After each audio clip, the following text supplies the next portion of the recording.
What if I told you that Taylor Swift now has something in common with Barack Obama, Donald Trump, Adolf Hitler, and Greta Thunberg? Well, it's true, ladies and gentlemen, because this year she has been named Time Magazine's Person of the Year. Wow. Hitler receiving that back in 1938. There was also Elon Musk is on this list. It is fair to point out that Donald Trump won in 2016, right? Zelensky was last year's. I understand that it's not an endorsement of the Person of the Year, right? It's just a story about their impact. But the short list of people who almost won is pathetic. Well, first let's. I looked at what are the criteria based on Time Magazine? Like, you have to have criteria. It's not based on stats of any sort. It says Time Magazine features a person, a group, or idea or object that, for better or worse, has done the most influence. Has had the most influence on the events of the year. And this year, I think one of the things that happens in these situations is you start to realize that everybody's in their own kind of, maybe not echo chambers, but you're existing in your own sphere of influence, your own sphere of news. And who is somebody that has penetrated every veil for everyone's world? Taylor Swift, she invaded the world of politics by posting about, go out and vote, and that made a big, what did I say earlier, hullabaloo. And rumors that she'll run in 2024 so not just that, she influenced sports by getting involved with Travis Kelce. Yep. Not just music, she became a billionaire in this economy? Are you kidding me? Right? I don't actually believe that it's hard to imagine that she would be what you consider the Person of the Year based on this criteria. True. So I see this Jack Posobiec tweet.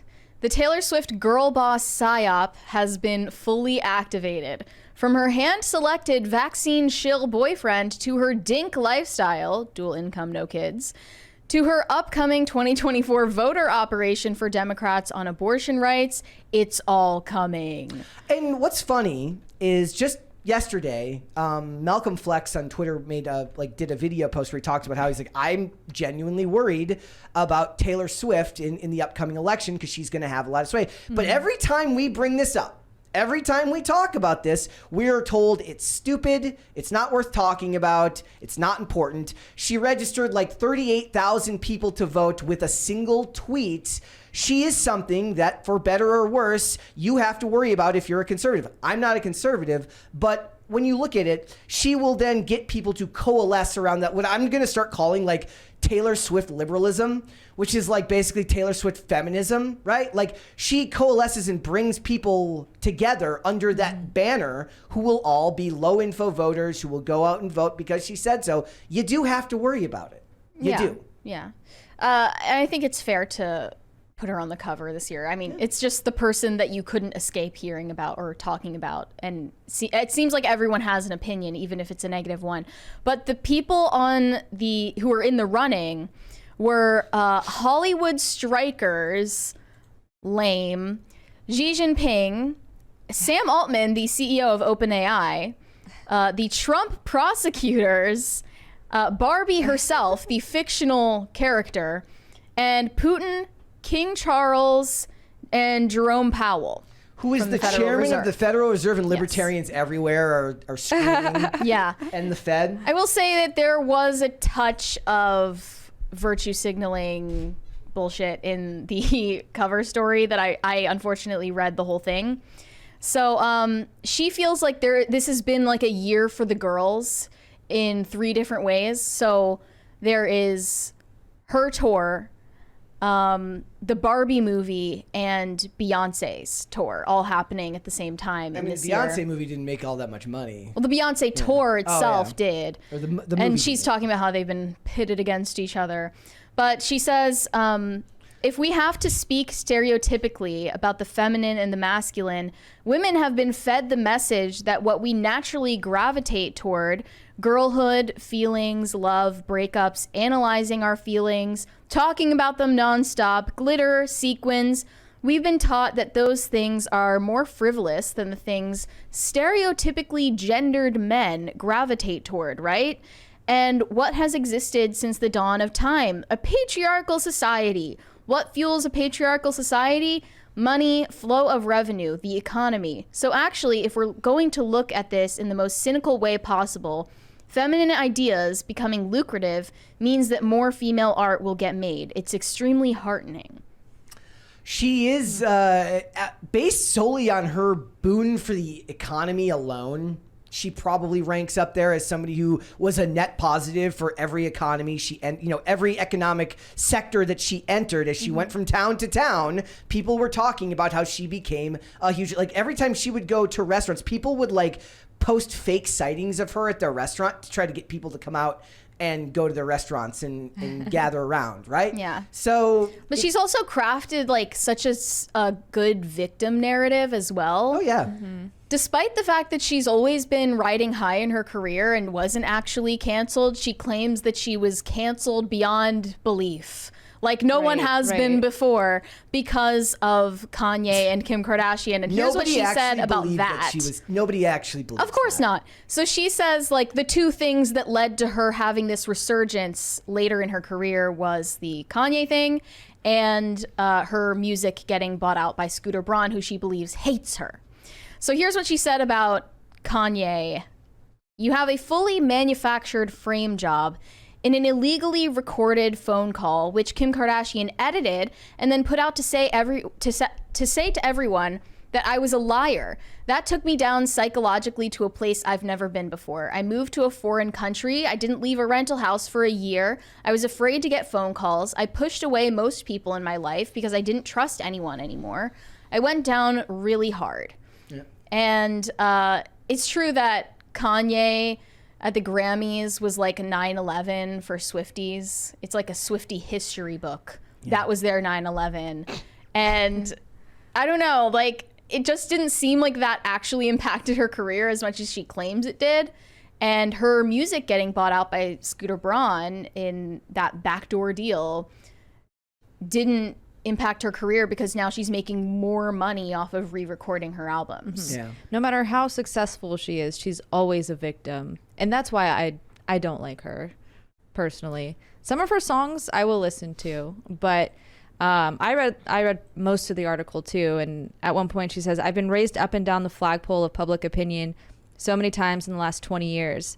And I don't quite know what she's referring to. It's not true. It only works, and I think one of the reasons why the industry is going this way is it only works for women and members of what they consider underrepresented classes. Beyonce had a quote at the beginning of the trailer for her movie that says, it's so hard to be not just a woman, but a black woman in the music industry. I was like, your dad was a rich music executive who helped make you famous. You were the breakout star of Since she was a child of your band, mm-hmm. right? Like, but that doesn't matter because the average person doesn't know that. So it just sounds good when you plaster it at the front of a movie trailer. Mm-hmm. Doesn't matter. Have you guys seen the South Park episode with where they talk about branding? And it's like influencer, sorority girl, victim. Like at the end of everybody's brand, there has to be the word victim. Yeah. There was I was watching this old, it's like an infographic it's made meme where this woman who says that she's an African-American fitness influencer who's in Greece and she's posting a picture in the gym. She says,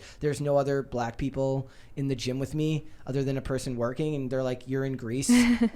There's exactly 1% population or something like that. But that doesn't matter because the victimhood points of making that statement, of that divisive statement, are too beneficial. Well, it's funny because the author of this article even questioned her narrative that she's spinning here in his head, but didn't say it out loud to her, didn't have the gall to question her out loud. He said, I think, who am I to challenge it if that's how she felt? The point is she felt canceled. She felt as if her career had been taken away from her. Something in her had been lost and she was grieving it. Maybe this is the real Taylor Swift effects. She gives people, many of them women, particularly girls, who have been conditioned to accept dismissal, gaslighting, and mistreatment from a society that treats their emotions as inconsequential, permission to believe that their interior lives matter. Society spends literally all of its time tiptoeing on eggshells around the feelings of women. Yes. Yeah. Every This single is the long day, house. 365 days a year. We have a $20 super chat here from Crispy Lake Transport LLC. Says, Kanye put her on the map because I never heard of her until that stunt. At the Grammys or when he made that lyric about her, that he made that bitch famous? Probably at the Grammys. At the Grammys? Well, I mean, when she was at the Grammys, she was relatively new. She would have, I think, disappeared after that song. She would have, just like every other artist, like they get 1 or 2 Grammys and then the next person pops up like in the machine. Well, that's kind of what she referred to here, is that she like defied the process that's usually used in the music industry, where they find a bunch of teenagers, throw them into the fire, and then once they can't withstand the pressure, they get a new crop of them to replace it.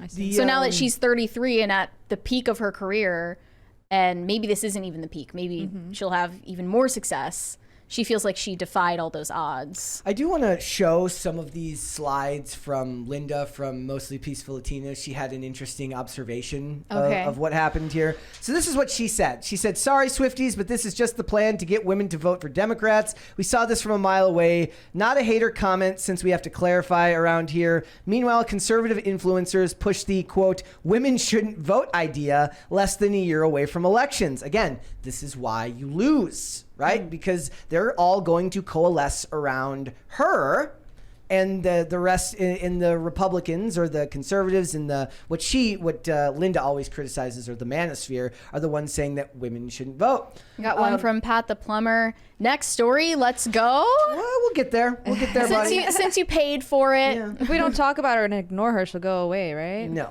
This one says, once you see it, you can't unsee it. They will target millennial women, and the gender war will only escalate. This is symbolic of the target demographic that the right hates and the left embraces, women that will die alone with their cats.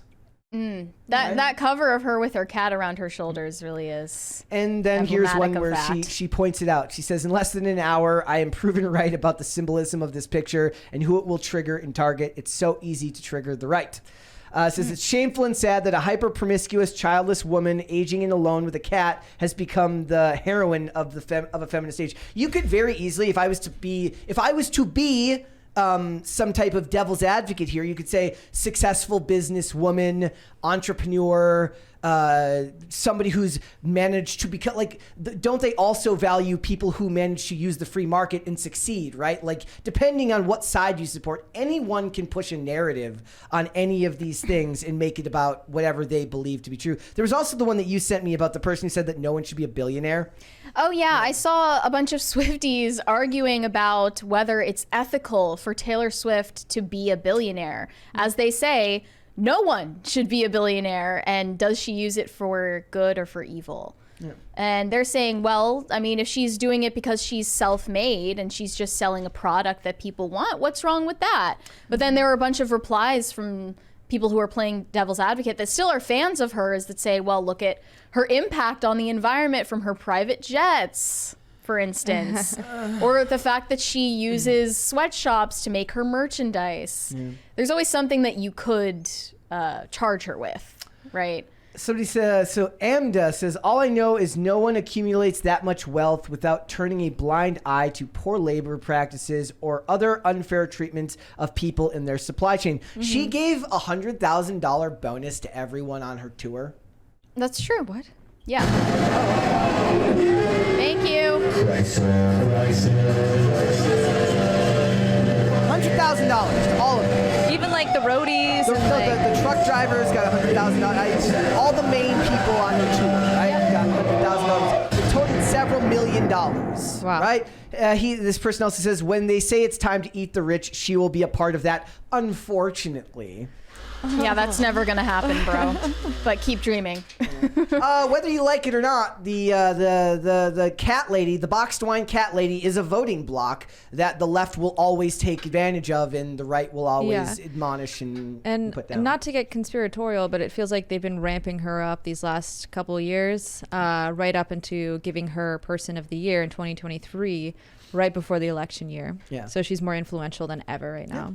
Yeah, so it's going to be interesting to see. I don't think that it's Phil reposted this and said, well deserved, and people were pissed at him. And it's like, look, who has reached further lengths of society this year? I can't think of anybody else who's made a bigger impact on society this year. You could have made the argument that perhaps if what happened in Israel had happened earlier in the year, we might be looking at something different, given that that's been going on and very big in American culture, despite the fact that it's happening thousands of miles away. Right. But perhaps next year it will be something like that. It is hilarious to me because I did, before I realized that Trump was there from 2016. I was like, so he's going for Taiwan, and Putin took Crimea and all these places. All you need to do is be a dictator who's going after something that doesn't belong to you, and Time Magazine's willing to put you on the map for something like that. It almost feels wrong that Zelensky got it and then they didn't give it to Putin. It's unfair. Yeah, it's a little unfair. Like I can't. Can you think of anybody else who wasn't on this list that you would have put on this list? I saw somebody in the comments make a joke earlier about Sam Bankman-Fried. Yeah, that would have been funny. But I don't want to see his face on the cover. Did the Enron guys get it when that happened? Did OJ get it? Did Jordan Belfort get it? Like, I don't know. But it is true that it does have more to do with whether you impacted society, not whether or not that impact was good. I kind of like. It's very neutral. Yeah, it pretends to be neutral at least. I mean, but they gave it to Trump in 2016, and they hate Trump. They wouldn't want to give that to anyone, right? True. And they point out that Hitler won it in 1938, so a lot of people use that as this own. But that's to them, people liked Hitler. To them, they see the people who voted for Taylor Swift. The people at Time Magazine see Trump the same way they see Hitler. So it doesn't matter. It's all the same. Thanks for watching. Listen to full episodes of Pop Culture Crisis on Spotify. Keep up with us on social media and make sure you subscribe and ring that bell so you never miss the show. Bye, guys.